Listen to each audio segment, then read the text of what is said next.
Emmanuel Ribeiro was a Jewish conscientious objector from Manchester who refused to partake in the national war effort. Rather than objecting on religious grounds, Emmanuel objected as a socialist nonconformist, rejecting compulsion of body and soul.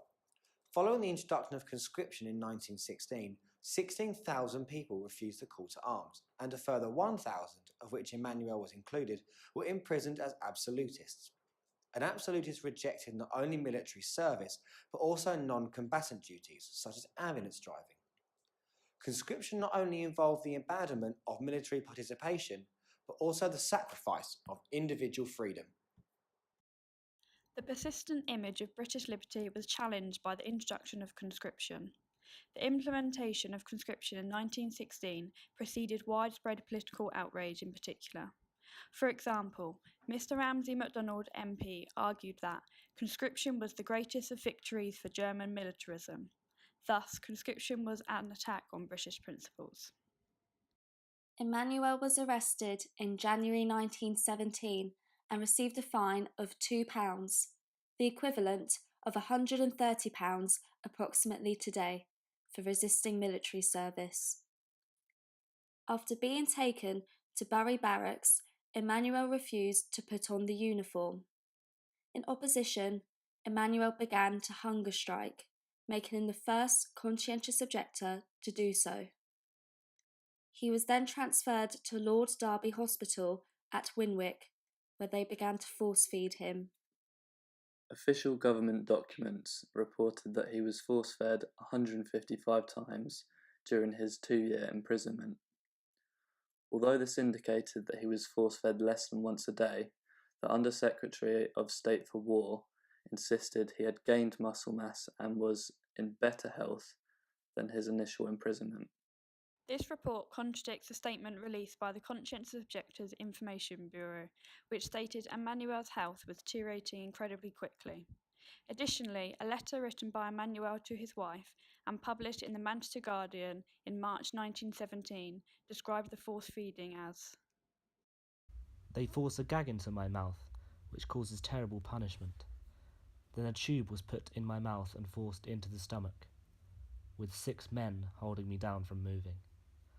This, I say, is scandalous. It is not only inhuman, but barbarous torture of the worst kind."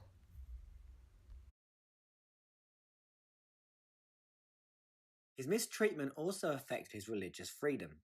Emmanuel's family kept a kosher house, the act of eating food that has been ritually cleaned, a right usually given to Jewish servicemen. But this religious right was taken away from Emmanuel during his imprisonment by the government, showing a great insensitivity to differences in identity during the war. Emmanuel represented the rebellion of the working class and was used as an example of the consequences of opposition to the war. The message distributed via censored media was clear that to be a conscientious objector was to be against not only the state, but Britishness itself. A copy of The Times from the 25th of October 1917 stated that Men who, for whatever reason, persistently decline to do their duty as citizens, place themselves permanently outside the community, and have no title either to its protection or the enjoyment of civil rights. The government's efforts to remove Emmanuel's influence backfired quickly, though. Lots of articles were written about Ribeiro, sparking regular parliamentary debate, which then led to a petition directed to Prime Minister David Lloyd George. The petition received widespread support, particularly from the Daily Herald, MPs and the public. This represents that conscientious objectors weren't only seen in a negative light and found support from various groups of society. The Daily Herald used their 150,000 readers to support Ribeiro's family. In June 1918, an appeal fund was set up and raised approximately £50, around £2,500 today. The support amongst working class readers prevented an inevitable turn into poverty. His family also received financial support from the Portuguese and Spanish synagogue in Salford, as Bella Ribeiro had to feed and clothe 6 children. The existence of the fund shows that objectors were not simply victims of state violence, but sources of inspiration, courage and fortitude. Ultimately, Emmanuel was released on health grounds in June 1918 and able to return to his family, but everything had changed. It's a brave thing and a possibly very single-minded thing to leave your wife and children and go around preaching on a soapbox.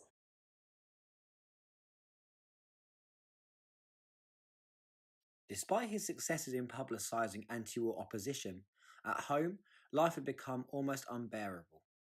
Emmanuel was a renowned visionary, known to have talked about the possibility of man landing on the moon way before it became a reality. However, his revolutionary thinking strained his home life. Emmanuel's two brothers, Michael and Joseph, both fought and died in the First World War. Meanwhile, his wife, Bella, and his 5 children were left behind in disastrous poverty with no source of income.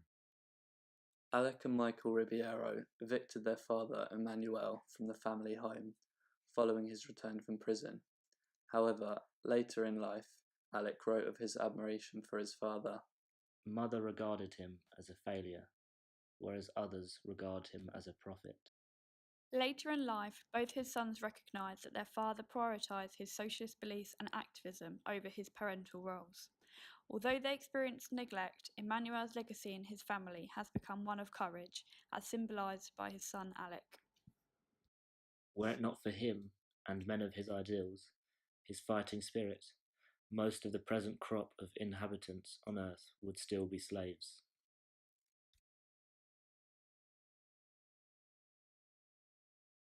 While we as a nation celebrate the heroics of those that fought, history has forgotten those brave enough to stand and fight for their beliefs back home.